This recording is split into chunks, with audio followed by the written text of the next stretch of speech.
Hello, I'm Mischievous Marcinacchio, and I own every issue of Amazing Spider-Man, Amazing Fantasy number 15, all of the Amazing Spider-Man annuals, and all of Spectacular Spider-Man and Spectacular Spider-Man annuals, which I say do not count, except for this episode, they're going to probably count pretty substantially. Yeah, absolutely. And I'm Dapper Dan Gavoston, and I own every issue of Amazing Spider-Man, including the annuals, every issue of Spectacular Spider-Man, including the annuals, and every issue of Web of Spider-Man, including the annuals, which, it's pretty nice, but it certainly isn't Amazing Fantasy 15, which remains a fantasy for me. There you go. I'm not quite caught up on Web of yet, Dan, so you got me on that one. Welcome to the Amazing Spider Talk, the show where two fans and collectors uncover the strange, fun, and fascinating history of the Spider-Man comic universe. Thanks for joining us for episode 8 of season 7 of the Amazing Spider Talk. This one's called The Spectacular Web of Gerry Conway. Yeah, if you want to swing along with us on our journey through Spidey's past, present, and future, subscribe to Amazing Spider Talk on your favorite podcast app and leave us a review as they help spread the word about our show. Those reviews are always important as they're the best way for us to spread the word about the show and indicate our size of the show to our guests and collaborators, like the guest we're going to have on today's show, although I don't think he needed quite the prompting of the size of our audience to make it happen. I only come on shows that rank on Apple Podcasts, damn it. No, I kid. This podcast exists because of the support of our Patreon members. If you want to receive early episodes, including those from this season, exclusive artwork in the mail, and to help Dan and me just keep this podcast going, go to AmazingSpiderTalk.com and consider joining our Patreon. In this season of the Amazing Spider Talk, we're traveling back to the late 80s and early 90s to an era of Spider-Man's history that saw his comic completely visually reinvented, with sales reaching a peak that will likely never be replicated, and a whole host of creative voices that would go to change the comic industry forever. Yes, we're talking about the early half of writer David Michelinie's run on Amazing Spider-Man, where he worked alongside the founders of Image Comics, Todd McFarlane and Eric Larson, married off Peter Parker, and introduced the world to the hottest Spidey villain since the Ditko days, none other than Venom. But today, we're doing something a little bit different, Mark. Yes, indeed, and we'll be talking about the return of Gerry Conway to the world of Spider-Man as he took over writing duties on both Spectacular Spider-Man and Web of Spider-Man after 13 years away from the Amazing Spider-Man. There, he would introduce new classic villains like Tombstone and tell a compelling yarn for over 3 years and 80 comics. Yeah, if you want to believe that Dan Slott is the only one to do the double shipping for such a long time, Gerry was right there with him in the late 80s and early 90s. But if you want to read along with our conversation, we'll be talking specifically about Spectacular Spider-Man issues 137 to 174, Spectacular Spider-Man Annual number 8 through 11, Web of Spider-Man numbers 35 to 70, and Web of Spider-Man Annual number 5 and 6. And I'm not going to lie, everyone, these haven't been collected many places, though there is an omnibus, I think, called Spectacular Spider-Man by Gerry Conway that collects the first half of these stories, and it includes the Web of comics that he did, so it's a bit of a misnomer in the title, and that makes sense as we're going to talk, because these two books didn't start off, as like sister stories to each other, but once Gerry takes over both titles, they basically just are one run under two different titles. There's a smattering of them available on Marvel Unlimited, in the app and in the Marvel store. But for many of these, the only way to find them is to get the physical copies. So they don't tend to be super expensive, but it's a lot of comics to track down. So you'll kind of have to take our word for it that this is a good collection to have. For sure. Our discussion of these stories wouldn't be complete, of course, without a visit from the man himself, back for his 10th appearance on the Amazing Spider Talk. Unbelievable. I know, right? In a moment, we'll be joined by Gerry Conway. But before we get there, Dan, we've rarely talked about this run of comics. So what are your general thoughts about these runs before we talk to Gerry here? Well, it's funny, I mentioned where you can find them because I had read a lot of these kind of like in bits and pieces over the years just because they aren't collected. And, I would read them kind of as I was able to find them and buy them myself or when I was a kid and was reading comics. This kind of crosses over briefly into sort of the era I collected as a kid. And I always enjoyed them, but didn't really think of it as anything super special. So for this episode, I really boned up and just did like a massive binge read of these comics again. And it was my first time just straight up reading it through from like beginning to end. And I gotta say, I kind of came away with it like thinking this might be like a top 5 run of Spider-Man for me.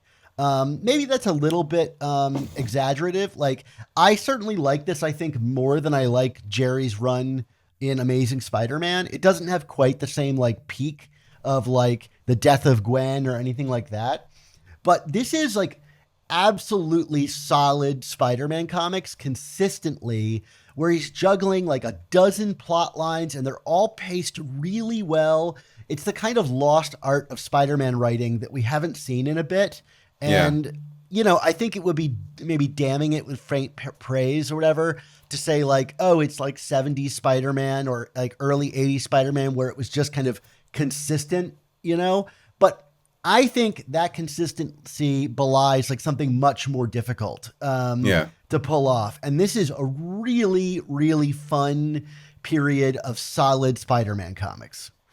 Yeah, for sure. I mean, I have a very similar take. I mean, unsurprisingly, as we talked about in our early episodes of this season, like, as these were the first issues of Amazing Spider-Man I came to own, these were also some of the first Spectacular Spider-Man issues I came to own. I have a specific memory of, I forget which number it is. It's like 135, 136. It's the tarantula and U.S. Agent Captain America attacking Spidey on the cover issue. That was right at the beginning of that run. Those are actually really good, 2 really good comics. I mean, first of all, I was like so confused, but I was like, why is Captain America evil? Like it just like seemed so, I hadn't watched the Captain America series on Disney Plus yet about U.S. Agent, I guess. No, I just remember thinking they were really cool. I remember a lot of the early Tombstone stories and Robbie Robertson stories, and there were some early Punisher stories in there that were kind of like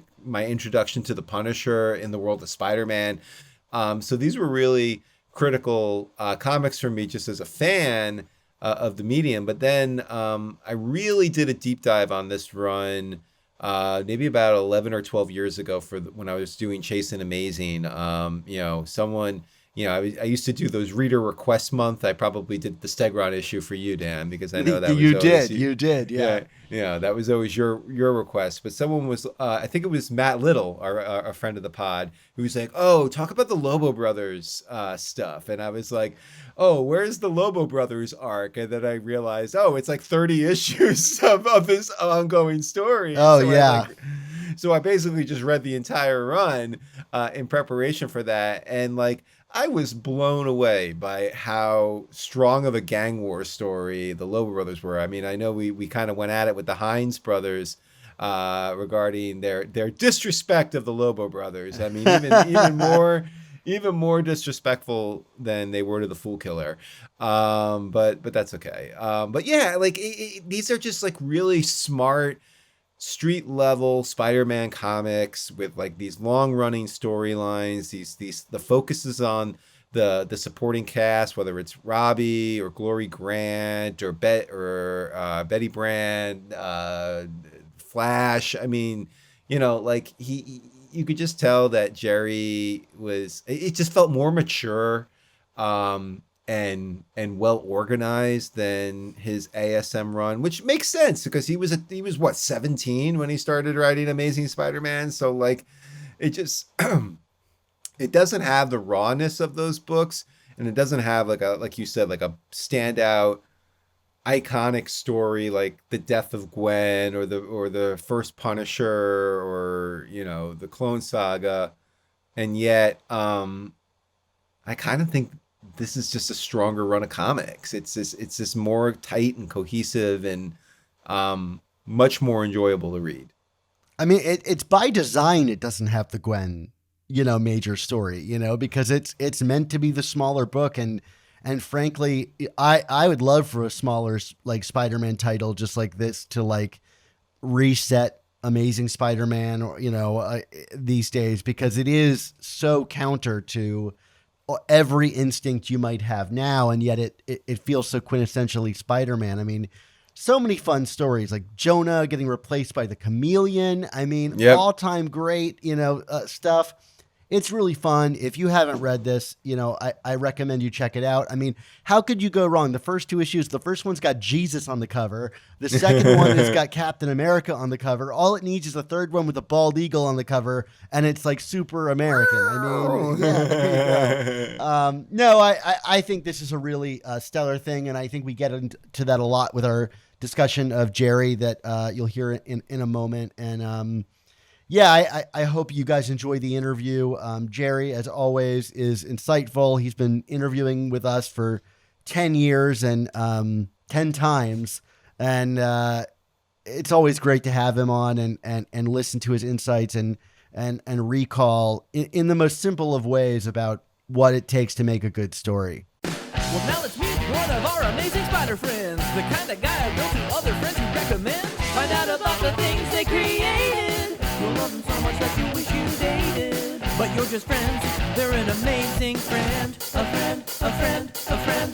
They're an amazing friend. All right, Dan, like we talked about, we got the great Gerry Conway back here for the 10th time, which still just blows my mind. I mean, I still remember talking to you for the first time about Gwen Stacy and the Punisher, probably questions you've been asked 900,000 times. This time around, we're going to have you on to talk about your Web of and Spectacular run in the late 1980s. I mean, I'm sure you still got plenty of questions about that. Maybe not quite as many about killing Gwen Stacy, but that's okay. Gerry, how you doing? How you feeling? Thanks for joining us.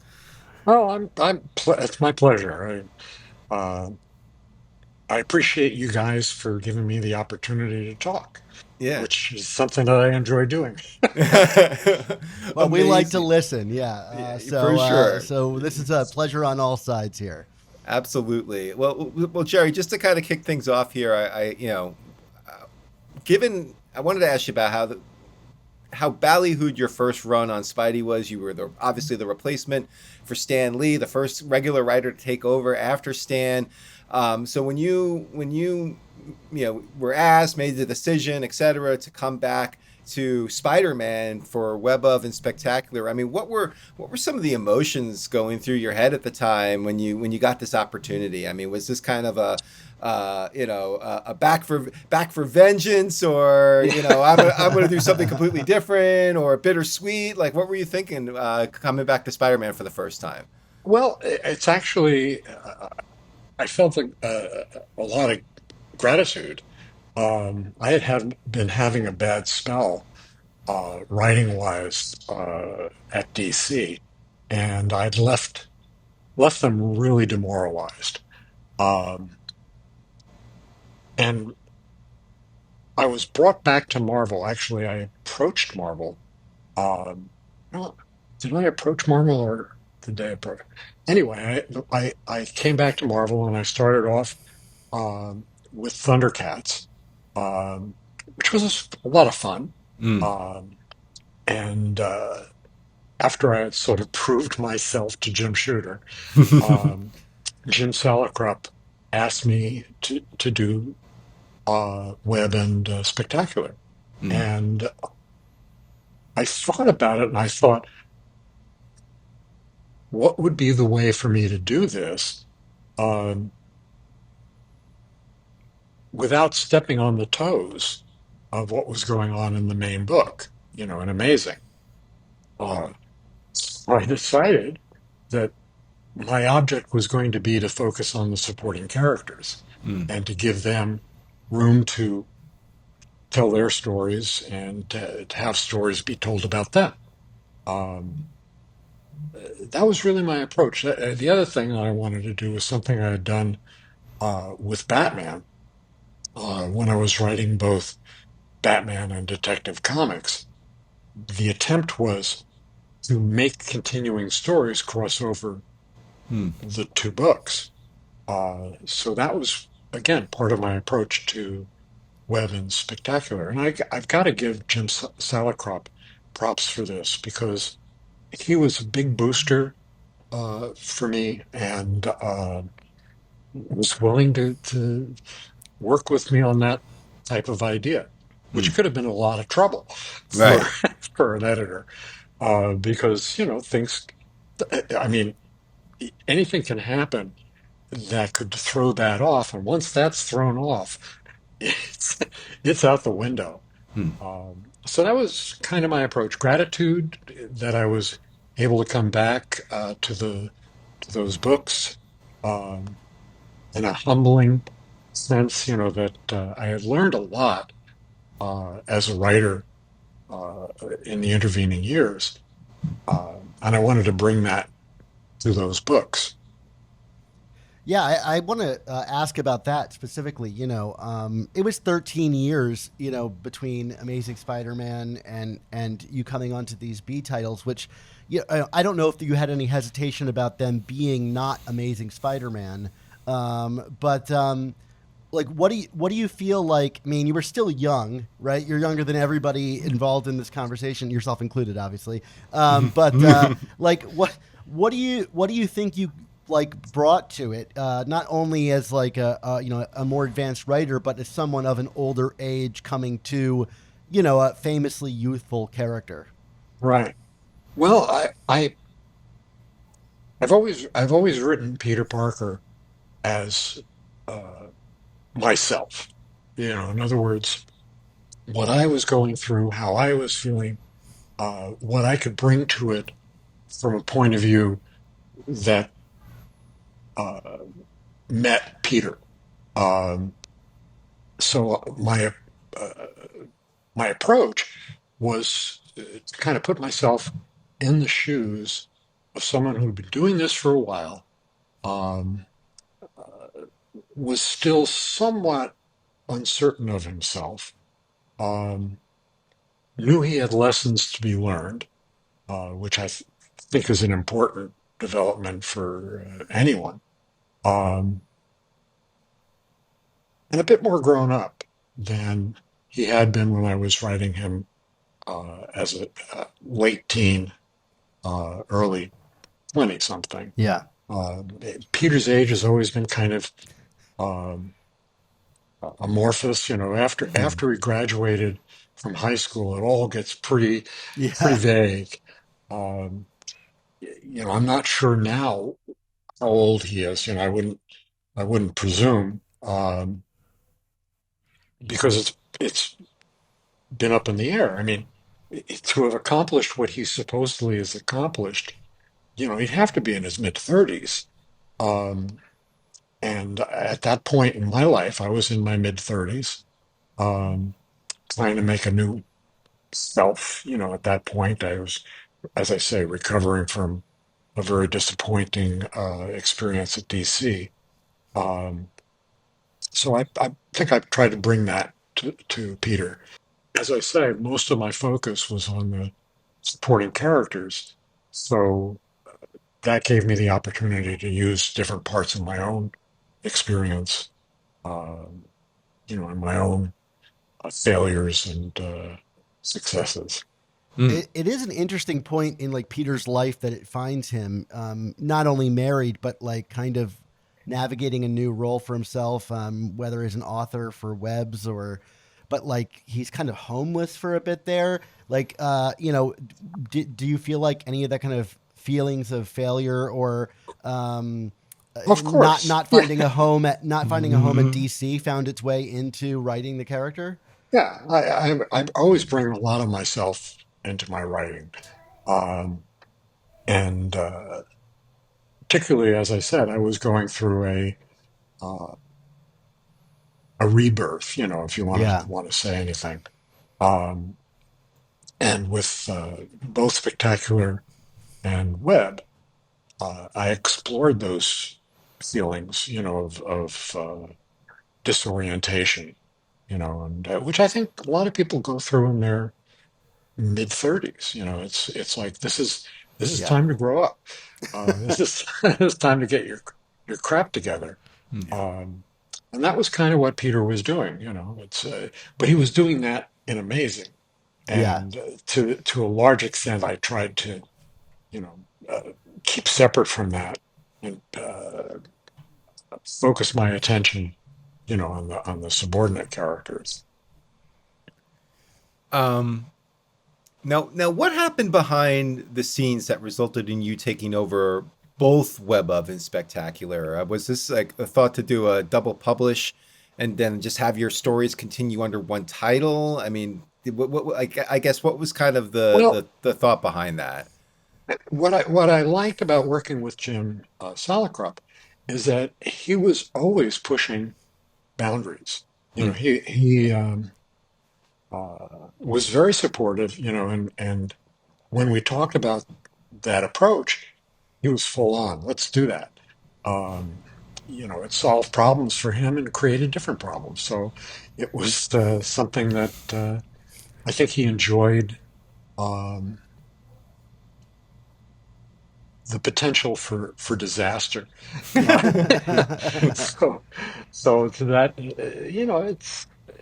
it can be kind of boring for an editor to run smoothly.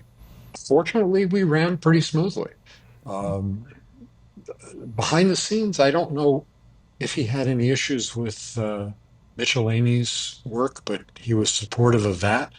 Um,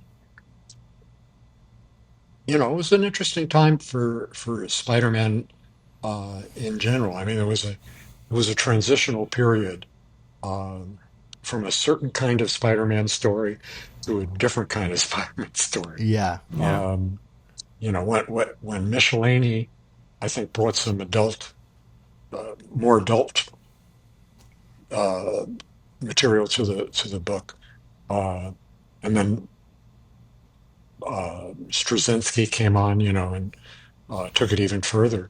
Hmm. Um, I mean, they had worked themselves into a corner Yeah. with the marriage, um, and I was happy to stay away from that. But I had recently gone through a divorce, um, so I could certainly relate to family troubles and the emotional work that had to be done. Um, yeah, so, and behind the scenes there, it was pretty smooth sailing, except when I had to like do event things, like the Cosmic Spider-Man. Oh, yeah. Yeah. Yeah, just what am I doing with that? Yeah. Um, Right. so, yeah, I mean, generally speaking, it was a really easy time for me. Um, there was no real conflict. I got to work with two great artists who were very inventive in their own way. I loved working with Sal. I loved working with Alex. Um, they and Ross Andrews sort of all worked together, Yeah. in my experience with Spider-Man. Um, Sal brought the straight storytelling that Ross did, and Alex did the kind of explosive uh, art that Ross did. So Hmm. the two of them together really fit neatly into my approach. Um, it was How, great. how did that work kind of behind the scenes? Because like today we've got a double shipping, Amazing Spider-Man, and I've heard nothing but the sort of like woes from the writers of having to juggle different artists and different things, but you were literally ping ponging back and forth. For the most part, Alex and Sal and Mark Bagley came on, I guess, about halfway through after his kind of debut in the Spider Team. But like, were you guys as like a trio working out stories and where they would play out? Were you writing scripts and sending them? Like you said, there's an opportunity for real bungling here, but it Yeah. is very smooth when you read it. Just literally feels like two people trading stuff back and forth. hmm Well, I actually never spoke directly with Alex and Sal. Um, all my interactions were with Jim, Mm. and as a result, it was. him guiding me towards or away from potential problems. Mm, Um, for the most part, I mean, it's been a long time, but Yeah. I think that I had pretty much a free hand with the project, um, which is something that I was very happy with. I was pretty grateful for. Um, as I say, every once in a while, something would be imposed from above, which didn't fit into my scheme. But you make things work. Yeah. That I will say that after I saw what they were doing, it inspired me even more to do my best. I can't honestly tell you whether I wrote full scripts or Marvel style. Um, it was it was such a blending. Um, the way that we worked together, um, I honestly don't recall. mm, It was that seamless. Um, it felt it felt fit. I was very happy with, for example, when Alex was going to do the graphic novel that we did, right. retconning, Yeah. the Spider-Man story. Sure. Mm, Um, because again, that was like out of the ordinary, and also gave me freedom to tell something that was new, that didn't require me to have to read a whole bunch of other stories. yeah. Um, I could just go in and tell the story I wanted to tell. Um, and Alex, uh, brought his A game for that, uh, very much. I was happy to see it reprinted recently, so that was nice. I'm curious about that. You said you kind of wanted to like steer clear of the marriage in some way, and yet that story very much kind of like has become locked into that mythos of like star-crossed fated lovers kind of thing that like she always knew, and like it kind of makes like beyond what we already knew their pairing perfect, but even more perfect. Was that an idea that originally came to you that you wanted to do? Does that conflict with your sort of like feelings about them being portrayed as married people? I'm curious, all your thoughts about the Mary Jane of it all. Well, I had gotten a lot of heat over the death of Gwen Stacy, and my thought had always been that MJ and Peter were destined to come together. Hmm. Um, how could I make that uh, not obvious, but a feeling of inevitability? Right. Because that's how it was for me. I mean, Yeah. when I read that issue when Mary Jane first appeared, and Face the Tiger, you hit the jackpot. Yes, Yeah. that was it. So that was my take on those characters, um, was that they were inevitable, uh, and the fact that Stan had brought in Gwen Stacy just never made any sense to me. So I wanted to reinforce the idea that Peter and Peter and MJ were inevitable, destined. Um, they were always going to be together. They had so much that brought them together. Uh, I mean, aside from the fact that they made an interesting couple, Mm. um, I just wanted to hammer it home. Dear people, Hmm. you may not have seen this story, but this is the way I have always thought of them. Um, so I think I think Jim had suggested that we do a graphic novel, but I don't think that he suggested the premise. I think that was my notion. Um, again, it's a long time ago. I may be misremembering. Um, yeah, it was one of the most satisfying things that I did. Uh, and there was no real conflict, again, because I was stepping outside the whatever stories were being told right now. I could just say, well, this happened a while ago.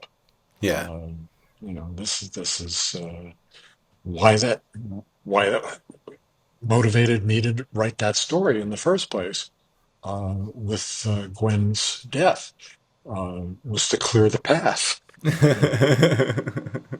And the great door closing at the end, right? There we Yes, yeah. go. Yeah, Well, that was kind of a bookend for me too. yeah. Yeah.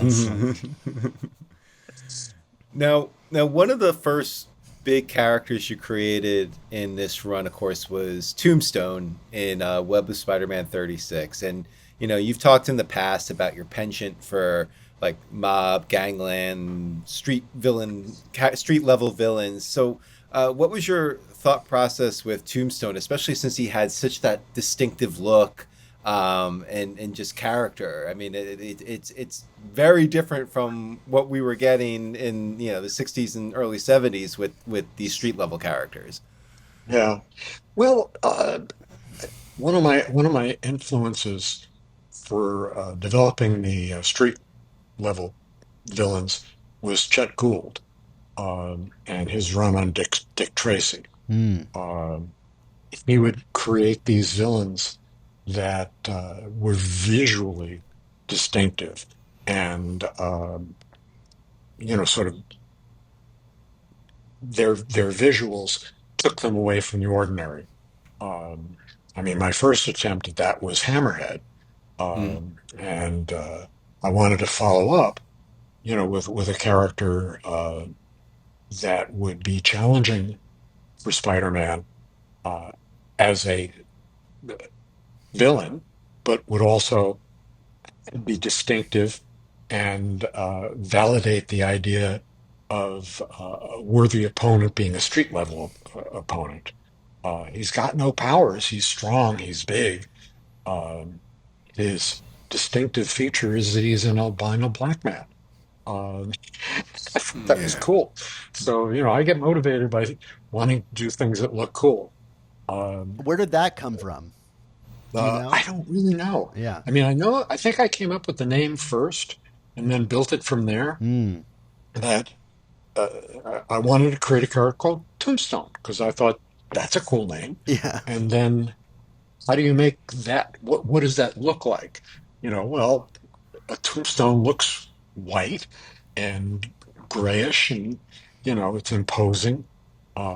It's kind of uh, squared off, rectangular. All of those were elements that I suggested to Alex. Um, so it built from the name up, um, and then as I say, I really wanted to do an imposing street level villain because honestly, I think Spider-Man works best, Mm, at that kind of level. Um, putting him in cosmic outfits and uh, having him battle Dormammu. It's like, I just think, come on, guys, he's your friendly neighborhood Spider-Man. yeah. Basically, what your contemporaries were doing. He's fighting a guy in an alien suit and things like that. Yeah, Yeah, yeah, yeah, yeah. yeah. I couldn't get into that, and plus I had to get out of that. Um, so I figured, street level villains would be the appropriate way to go for my end of the books. That's what brought me to create these street level villains like Puma, like the Lobo brothers, like uh, I, I don't know, those I can get my heart into, The as Arranger interesting and characters. things like that. The Yeah, Arranger, yeah, yeah, yeah, Yeah. yeah. Yeah. yeah. Yeah, I mean that was the influence of my early reading of Spider-Man, which I mean I started practically with the first issue. Um, I mean that the Crime Master. that's a heavy influence on me. Yeah. Um, uh, Even the Green Goblin, before he got superpowers, um, was a street level villain. Yeah. A very clever one with, an interesting costume and an interesting set of weapons, but street level villain. Just hovering Um, over the street. There you yeah, exactly. go. Yeah. And also he had a mystery. There was a mystery about him. Yeah. His backstory was more important in many ways than his conflict with Spider-Man. So, like, who was he? Who was this guy? Yeah. Um, Apparently, Stan was really upset. Not Stan. Steve Ditko was really upset with Stan wanting to make uh, Green Goblin be Norman Osborn, because Norman Osborn, in Steve's mind, was an exemplar of the capitalist way. He was, he was, out of an Ayn Rand book. So he was. I think that's what motivated him to leave. Yeah. Um, and That's like one of the first things Stan did. Yeah. Once Yeah. Steve was gone. It was like get reveal the Green Goblin and get Mary Jane because he knew Romita would would certainly nail Mary Jane too. Yeah, yeah, exactly. And Spider-Man, I think, Um, works kind of interestingly as a sort of anti-capitalistic oh character because yeah, he doesn't have any money. Like, what, yeah, the hero is poor. yeah. Speaking of like Ditko, like, what do you think made Tombstone? And you don't have to be humble. You can say it's your writing. What do you think made Tombstone take off as like a villain when so many Spidey rogues over the years, since Lee, Ditko, Ramita. Like, I mean, the main core cast of baddies is still mostly the Ditko guys, but Tombstone is in movies. Like he's found his way up there. What do you think it was about him in particular that allowed for that ascent? Well, I'm guessing at this, obviously, um, but I think he's very similar to a character I created for Batman, Killer Croc, Mm. who, Mm. who became popular when he was in the animated series. And the reason was in the animated series, is again my opinion, is because he was visually interesting. Mm. Uh, Animators need visually interesting characters. Yeah. Tombstone is visually interesting. Yeah. He's you don't forget him when you see him, uh, Yeah. and you can make him more powerful if you want to because he's a human being. You don't have any limits to how you want to treat him. Um, so that's my kind of my answer is that he remained popular. Uh, well, when different writers and artists uh, found him, they could do these stories with this guy who looked good, as a villain, um, and had an interesting backstory, was related to the subordinate characters in the main book. Mm. Um, so there's more opportunities with him than there Yeah. were with some other villains that were less available. Yeah. Writers like characters that they can play with, Yeah. and that's Tombstone. How do you feel about his kind of reinterpretation as a sort of like morally conflicted mobster? Do you feel like that fits with the character as you wrote him? Well, I had him as a confirmed bad guy, but I could certainly see uh,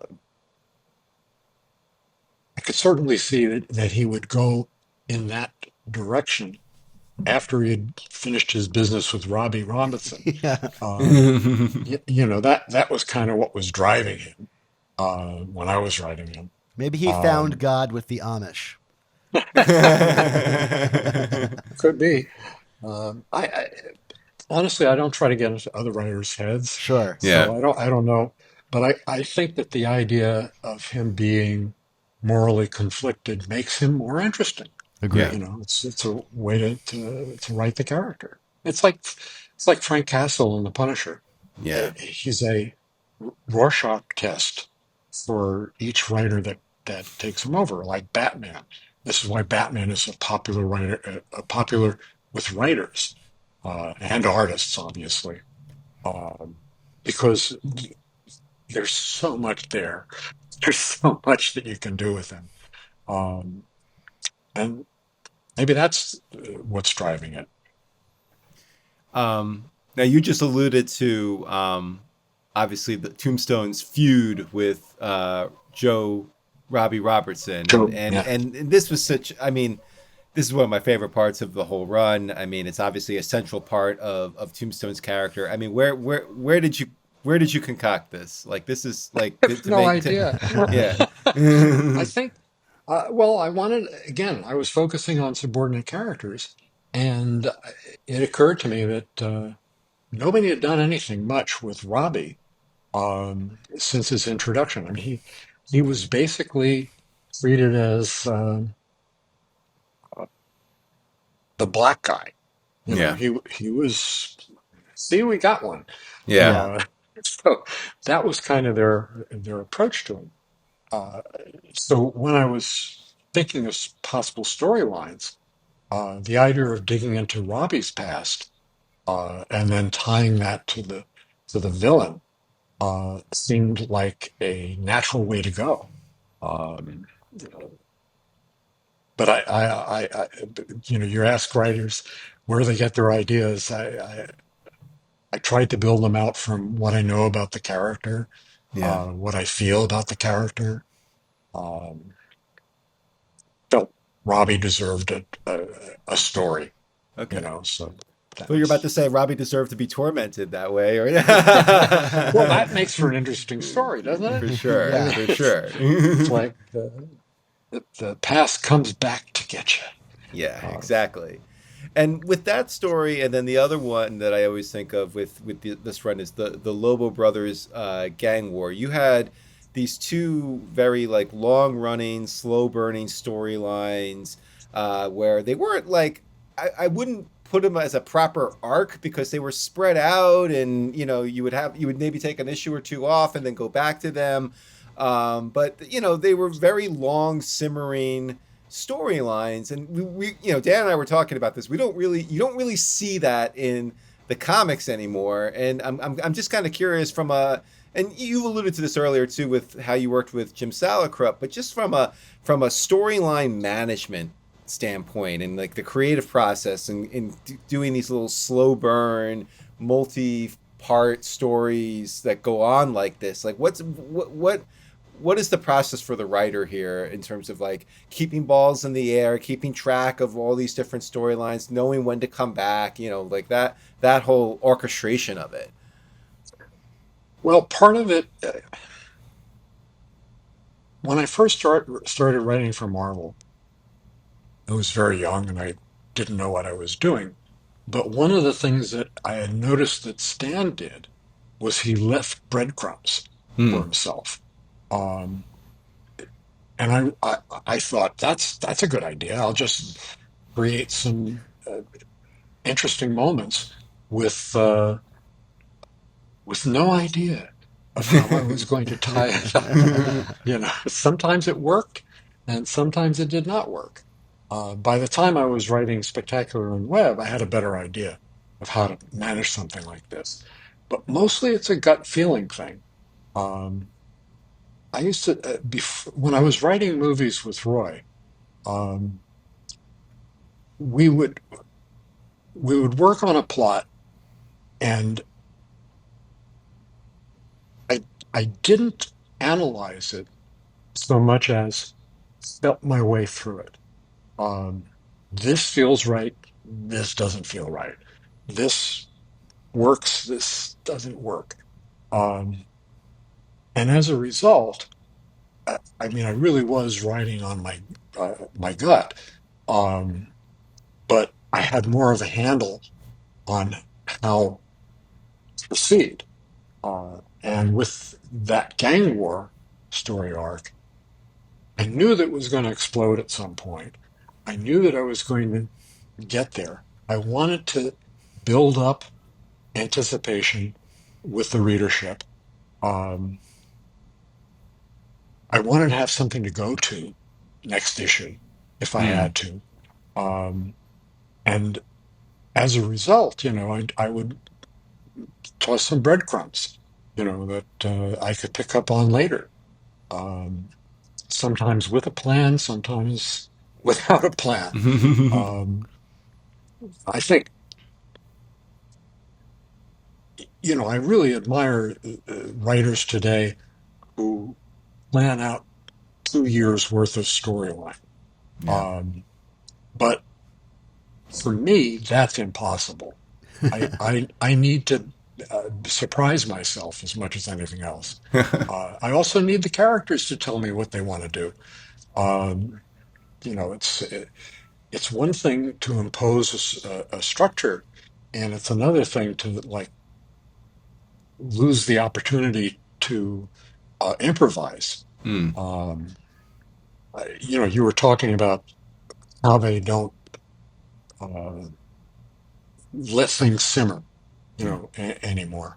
I mean, part of that is a publishing Yeah. issue, which is that they want to create 6-issue story arcs Yeah. Yeah. that are complete within those 6 issues. Um, I think that is creatively destructive, um, because maybe your story goes 8 issues. Yeah. What are you going to do then? Yeah. Maybe it goes 4 issues. Uh, you can't do that anymore. Uh, Now, a lot of writers are comfortable with that, and they're really good at it. Um, I think of, I'm going to misrepresent who it was.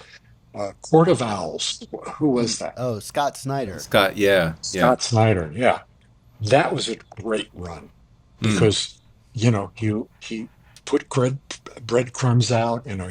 He took it this way, then he took it that way. He kept us guessing for a couple of years. Yeah. Yeah. So that was a good thing. These days I think um, they're just too concentrated on these 6-issue arcs.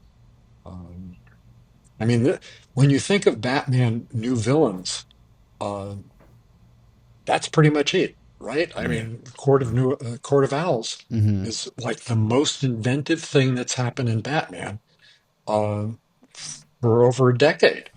Um, they keep going back to the same three villains. The Joker, Penguin, Riddler. Just like a cycle. Um, and you don't have room for a Court of Owls. Yeah. Um, anyway, that was my technique. So I'd set myself problems to solve, um, and it worked. That's I'm flattered that you think so. Well, if the pacing of this came out of your gut, does your gut also play the stock market? Because, like, I want to get in on that. But I just think the pacing in this, it feels like you had it all planned out, which is, I guess more credit to you. So I really like it. But I want to talk about, but even before all of these long simmering storylines, the first story that you came back with, I think is a really interesting one. You have Peter kind of returning to his high school before JMS would do it.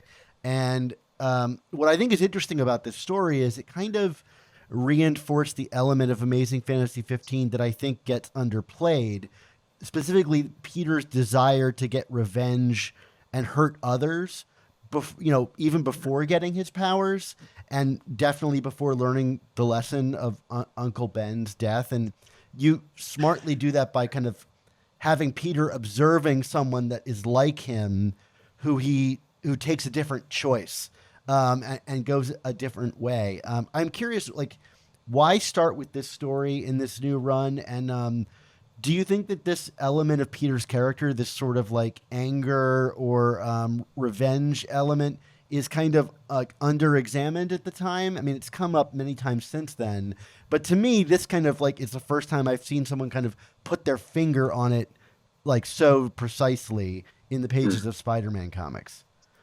Well, I think what my motivation was, uh, I, going back to basics. Where does Peter come from? Literally the high school. But, he is a guy with a variety of emotions. Um, and to pinpoint, I like stories that bring us to the point when a character makes a choice.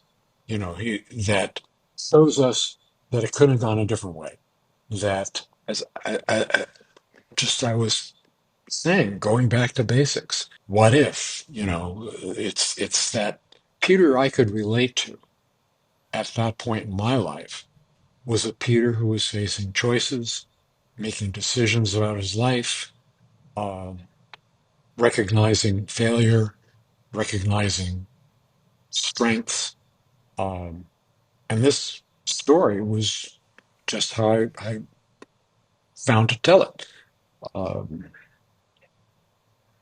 I don't think I had a master plan, as I've made very clear, Yeah. um, because I do write from my gut, and sometimes things just seem the right way to go.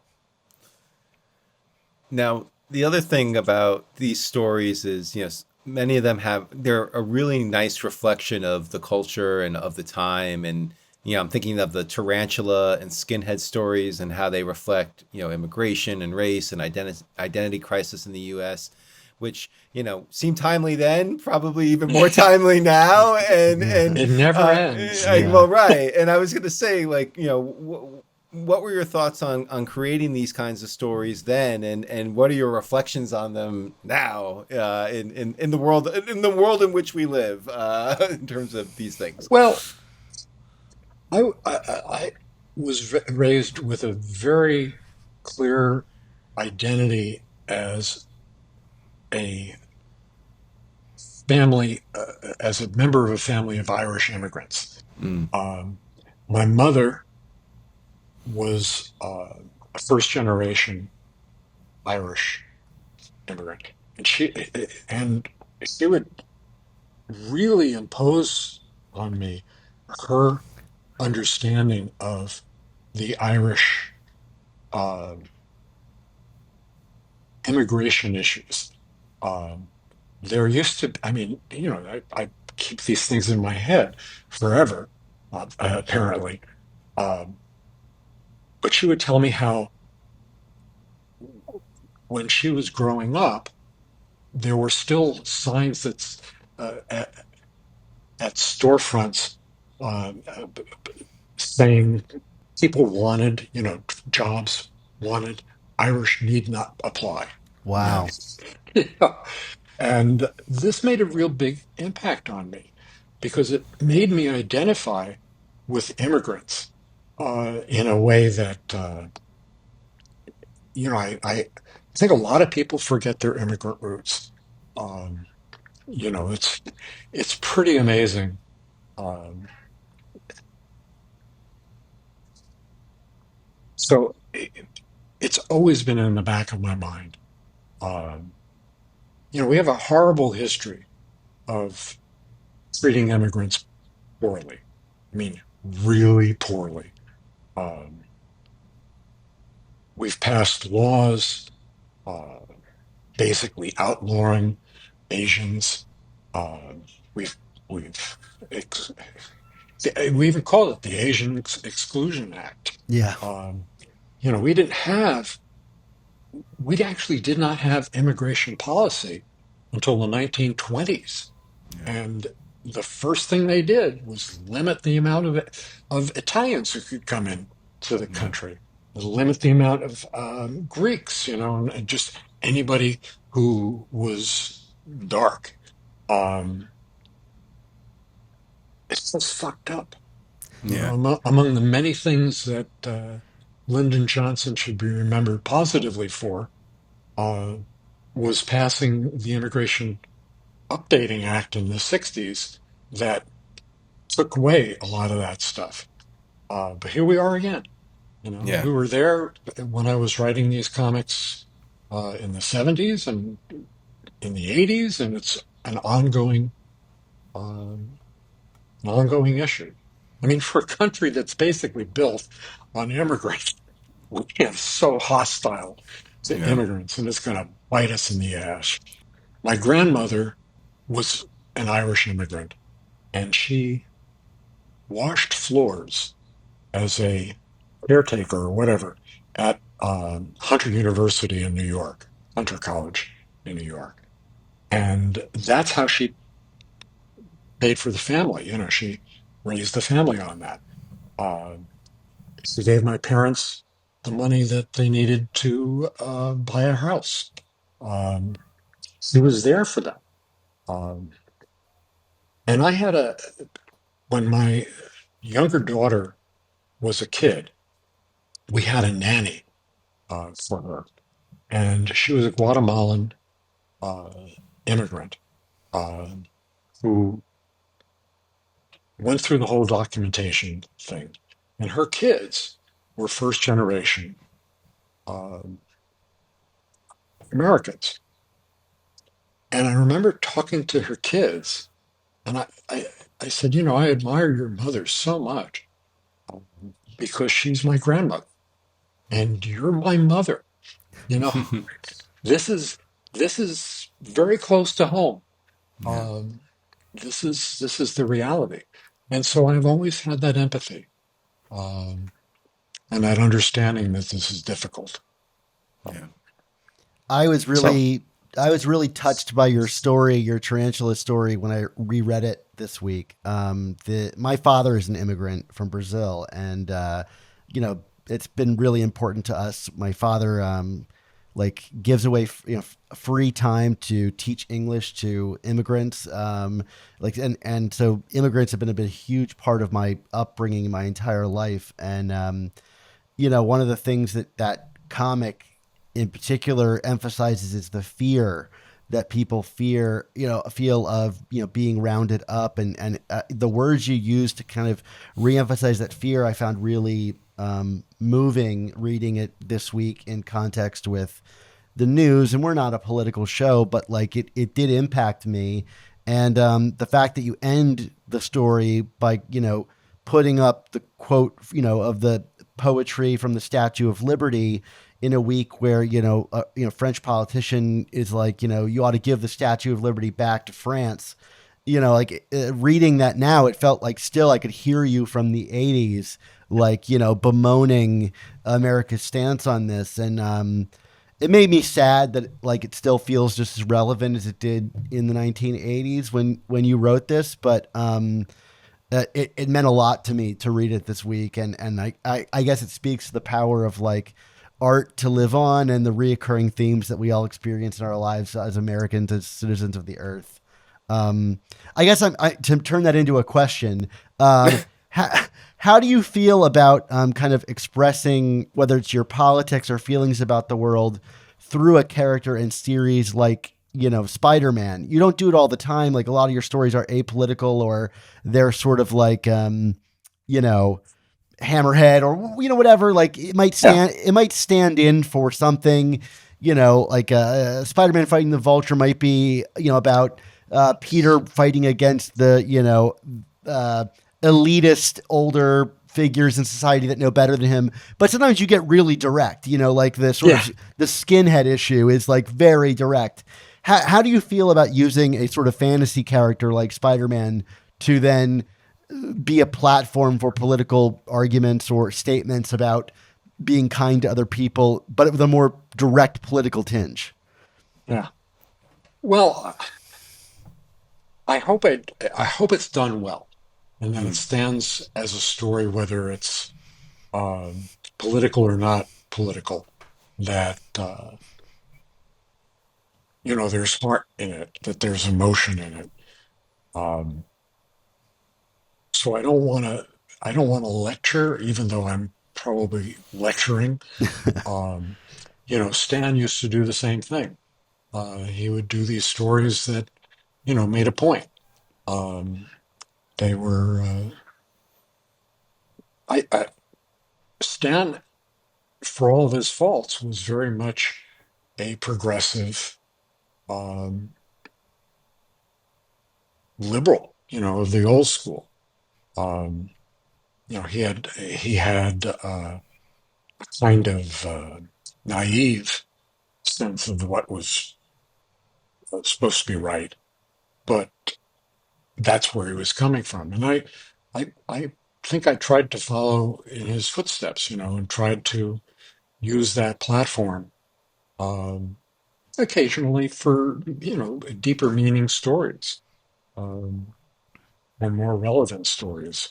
I mean, the 80s, in that particular time, you had Reagan actually embracing immigrants, Mm-hmm. and that there was starting to be pushback on that. Um, so uh,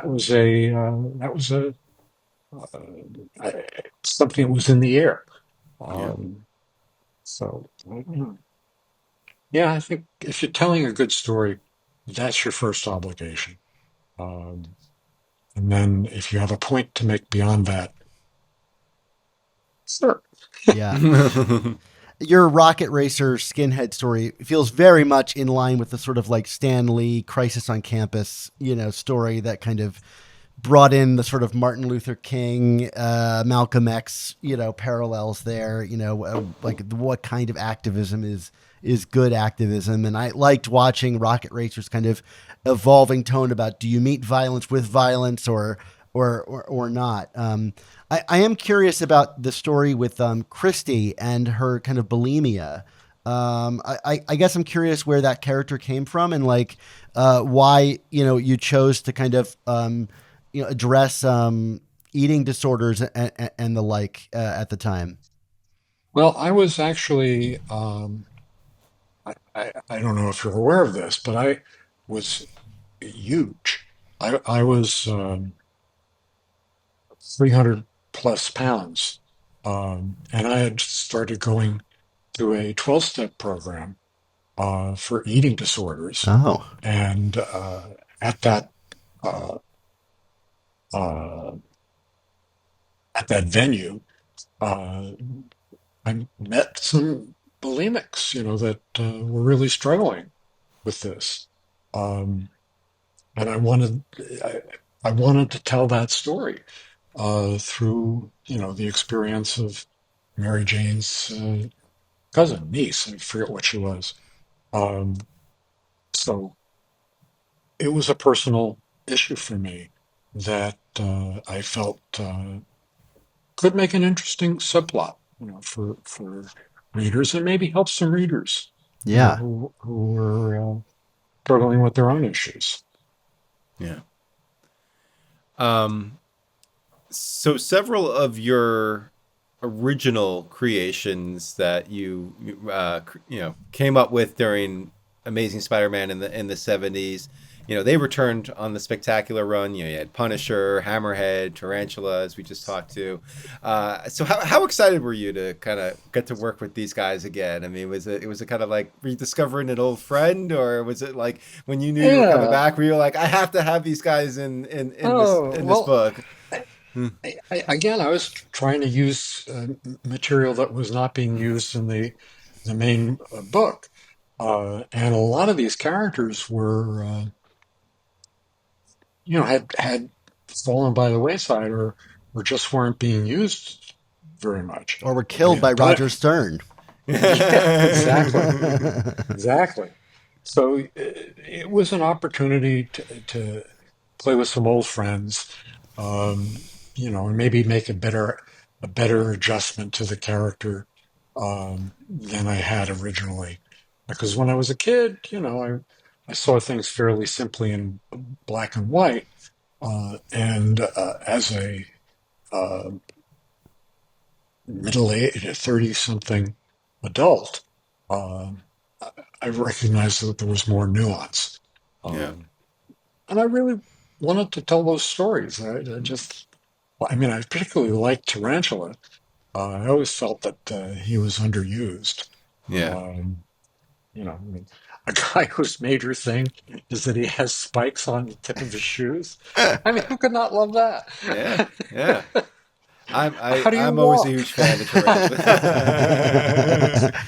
tempted Well, to like go as him for Halloween, yeah. just to try it out. Yeah. I always liked how he was like jumping at you feet first. I'm like Yeah. that just doesn't feel feasible. But okay, I mean, you Well, know, it looks okay. great. It looks great. So there you go. Exactly. That's the thing. And I set that challenge to Ross and to Sal. Yeah. Sal did a terrific job with it. You Yeah. know, he made a great, Yeah. great tarantula. Um, yeah, that's it. Now with the Lobo brothers, now you've talked in the past again with a character like Tarantula that if I'm remembering the story right, you like to create like these kind of like dark mirror characters, like but from different countries. So Lobo brothers obviously had that kind of background to it too. So was this another case of that, or was there something completely different creatively going on with how you came up with the Lobo brothers? Well, I think first of all, the name I thought was cool. Yeah, There was a band um, at around that time called uh, Lobo. Um, yeah. and I liked the name Lobo, but I didn't want to associate it with the band, um, even though it was inspired by the band. Mm, So I thought to myself, what if, what if they're brothers? What if they're basically in conflict with each other? What, you sort of build from an initial idea, which is you like the name Lobo, and then go from there. How can I make that different and interesting? Um, for me, anyway. But part of it is also laziness. It's like I do tend to follow the same pattern in my stories, um, to my fault. Um, if something works, I go back to it. hmm. Well, I would say, to your credit, though, Jerry, I think you're the only one to fully successfully pull off a gang war in the pages of a Spider-Man comic to Well, thank you. completion. So, and not only once, but Spiral came around and did it again. Yeah. I Yeah. guess fittingly to the name Spiral. Speaking of echoes of your kind of former stories, your run, this run features a story that kind of undoes the kind of contributions you made in regards to like the clone concept to the Spider-Man mythos. Ironically, right before clones would take the world by storm, whether it's Dolly or the Clone Saga, and later those implications of what you did here would be like retconned. But I'm curious, like you created the idea of the spider clone, so why push to undo the concept of clones in Spider-Man with this move towards the high evolutionary? Was that a thing people asked you to do, or you were like, you know what, I didn't want to open this can of worms, and so I'm going to close it? It was actually Jim Salicrup's idea. The high evolutionary, all of that um, was Jim's notion, and I embraced it. I thought, okay, that'll work. That's a way to get out from under this. Uh, That'll get rid of you it know, me, forever. yeah, you think this is how it works. Somebody Yeah. else comes with a different idea. Um, maybe I brought it up, and they thought, oh no, we don't want to see that. Um, Jim had some good ideas. I'm not sure that was one of them. Hmm. Um, I mean, Do you know what motivated it? no, I don't. I didn't talk to him about why he wanted to do that. Um, I was, I didn't really want to do another Gwen Stacy story. So he had to like sort of push me into it. Mm. Hmm. Um, I felt in terms of undoing it, I had never wanted to do the clone story in the first place, Yeah. and I thought that I had nailed that door shut with the way that she left and the cloning of Ben Riley or whatever. His name is now.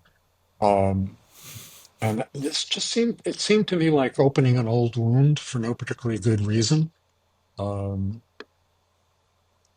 but sometimes you have to do what you're told to do. It's It was, I com think, the only time that I was unhappy with Well, some suggestions. well, it's that's a comics, good. Jerry. There's no nailing a door shut. You can Oh, only close it like Mary Jane, but There you go. that Yeah. oh, But I was yeah. going to say, No, Jerry, talking about doing kind of not what you necessarily want to do is a good segue to this other question, which was, and you bemoaned it earlier in our conversation, the Marvel wide events that came into this run, like Inferno, Acts of Vengeance, Cosmic Spidey.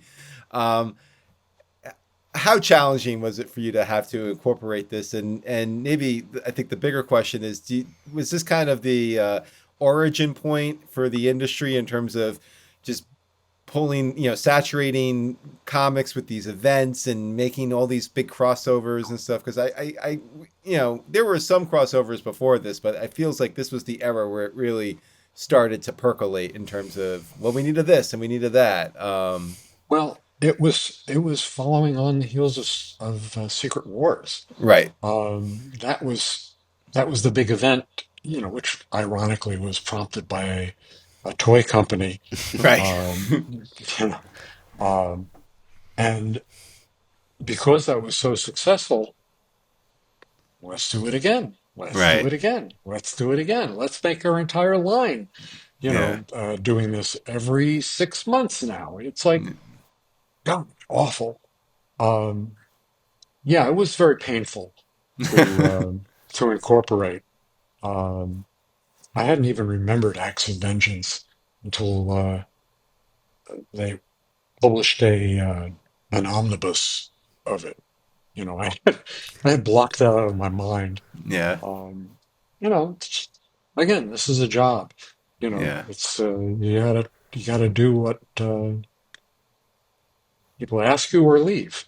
You know, you're not dedicating a whole section of your bookshelf just to Acts of Vengeance, Jerry. I don't Um, even remember what it was about. It's like, you It was got me. Spider. Yeah. I would say Spider-Man fighting other people's villains, which is kind of like what Roger Stern did. But then he got cosmic powers, so I mean, why I don't not, know. right? I mean, it's just a lot of craziness. I will say your Inferno story with Flash and Betty is really fun as they're sort of facing down their own personal demons. Hmm. But looking at this run, kind of overall, several years, like where do you see it fitting in your career or the history of Spider-Man or comics culture? How does it sit for you as you look back on it, like as its own kind of thing? Well, it's sort of I think it was from my point of view, a successful run that I was proud of, and I am proud of. Uh, I tried to approach it from a more mature attitude than I had had previously. Um, there was less screaming, um, shouting, and I think that was sort of the mood at the time. That we were settling in. The industry was settling into the idea of more mature storytelling, and that was like a little package for me of that attempt. It was also a nice swan song. I've written some more Spider-Man since then, but it's it's not the same. It was an open-ended um, commitment where I uh, was allowed to do what I wanted to do within parameters, um, and probably a swan song for that freedom. Yeah. Outside of just me. Um, Things became, I mean, part of the reason that I hate the events, the crossovers and everything, is because they're constraining on the creative process. Um, they don't allow for, as I've said, improvisation. Um, and I think that's around the time it started. So it was good for me to get out. I also had another career as a TV writer Mm-hmm. Yeah. that I was wanting to focus on. Um, so it felt like a nice complete set. That's how I felt about it. Amazing. Well, Gerry, just very last question before you go. Is there any work you want to promote or anything new you want to announce, social media stuff that you want people to talk to you on or anything like, or do you want to just be left alone at this point? What's going on? Well, my life these days, when my health permits, is going to conventions, Yeah. and I really enjoy meeting fans. I'm going to be at uh, is it Heroes Con in June? Yeah. Yes, I'm going to be there, um, assuming nothing else happens. Mm, Um, and I think that's a nice coda. yeah. I don't write that much anymore. In terms of my social media, you can find me on Blue Sky or Yeah. Bluebird, I believe, and Substack and Instagram. I mean, I don't do as much there as I used to, and I'm happy about that. Yeah. So, God bless to you all. Amazing. Well, thank you so much, Gerry, for giving us your time again. We really appreciate it, and your insight and everything. We've loved having you on the show. We're in our 12th year now, Mark, and Yep. you've been a Wow. major fixture of our show. So it was thrilling to have you back, and we try not to bug you too often, but like I said, we've been appreciative of your company all these years on the show, and hope we can have you back again in the future. I don't know anything new to say. That's okay. Oh, well. Take care, guys.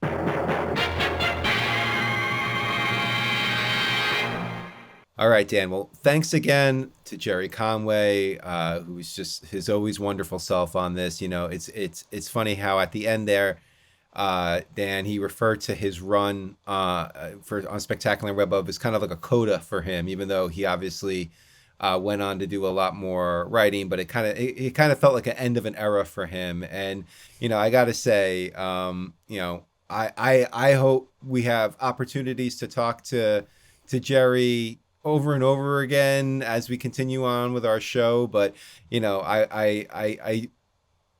a part of me that's like, this would be kind of a fitting coda for him to kind of, as a summary of his other great kind of bookend on Spider-Man comics, that, talking about that run together and what it meant to him, because it clearly meant a lot to him as it meant a lot to us.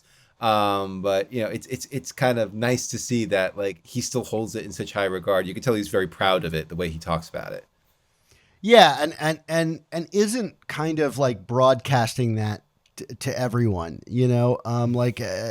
which is not to cast aspersions in any direction, but like, I think anybody that had a run of this quality, would be right to be boastful about it. Now, he happens to have another run that is infamous for a number of other reasons, and rightfully so. But like, boy, if this is the Shadow run, I mean, we all could be so fortunate to have a lesser known run of this quality. So it was great to talk to Gerry about it and get some thoughts and some personal thoughts too. And it's nice to see how much, even something as silly as Spider-Man comics can really bring something out of someone's personal life into the pages. I mean, I learned new things about Gerry from reading the run and from talking to him about it that I didn't know before. And I'm grateful for it, to know him as a person and know him as a writer and all of that stuff. So thank you again, Gerry, for joining us on this episode. Absolutely. Well, it is that time for all good things to come to an end. So we want to thank you, the listeners and viewers, for tuning in to this 8th episode of Season 7 of The Amazing Spider Talk. On the next episode of Season 7, we'll be talking about all the various crossovers that found their way into Spider-Man during this era. You're talking about what we are dubbing the Madness Sagas. That includes Inferno and Acts of Vengeance. And these are stories that cross Spider-Man over into the world of Marvel Cosmic and the X-Men and introduce Cosmic Spider-Man and the host of Captain Universe. I mean, this is crazy. I don't know if Gerry Conway was a fan, but we're going to talk about it on this show because that's what we do, Dan. Mark is an unabashed fan of Cosmic Spider-Man. Let it be known. I think it's a fun story, but that's neither here nor there. We can talk about it next time. I do too, but we'll talk about it next time. Yeah, this podcast exists because of the support of our listeners on Patreon for only $4.99 a month. The price of a new Amazing Spider-Man comic. You can help support our show's existence while getting early episodes, including our reviews of the latest Amazing Spider-Man comics the same weeks the comics release, plus these sensational episodes of our seasonal content weeks ahead for public releases.